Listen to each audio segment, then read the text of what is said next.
Hello, I'm Rob, and today I'm here at Okada, Manila para mag-lunch sa Medley Buffet. Ito daw ang the best and massive buffet in the Philippines. Tara, experience natin and food trip tayo. Let's go! And if you are planning to eat dito sa Medley Buffet, I suggest na do a reservation.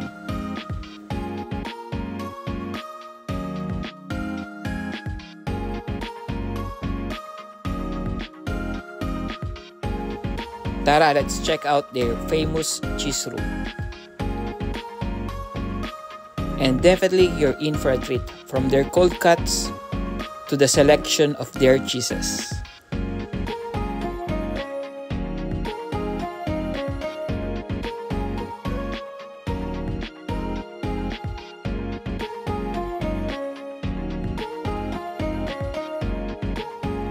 And here's a quick walkthrough of their massive buffet.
I've started with the braised beef soup.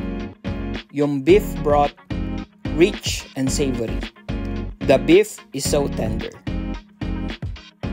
Yung vegetables nila sobrang fresh, kaya sobrang sarap at crunchy. You can customize your soup for your preference. Ang dami nilang choices. Meron silang wonton, laksa, chicken, and beef soup.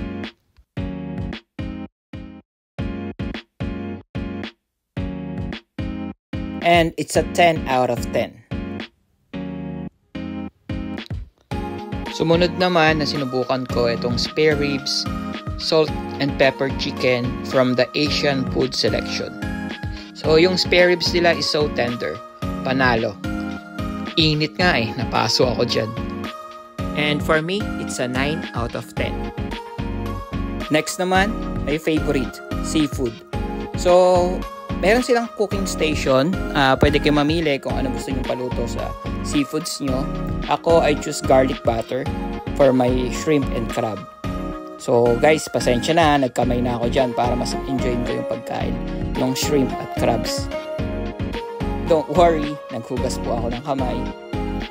Here are the rates of Medley Buffet during weekdays and weekends. And ayan na rin po yung email and contact number nila if you want to do a reservation. Screenshot nyo na lang po. You can also check their webpage for complete details. And yung link, ilalagay ko na lang po sa description. By the way, gusto ko mag-shoutout and thank you kay Ate Sunshine JGL Vlogs for this treat and for this gastronomic experience. Thank you po sa staff ng Medley Buffet kasi lagi silang naka-assist sa akin. Ang rate ko naman po sa garlic butter shrimp and crab ay 8 out of 10. And lastly, end it with a perfect dessert experience. Sorry guys, hindi ko na po na-videohan yung ibang kinain ko kasi sobrang busy at nag-enjoy ako. And if you're gonna ask me if it's worth it, yes, definitely. So thank you guys for watching and please don't forget to like and subscribe.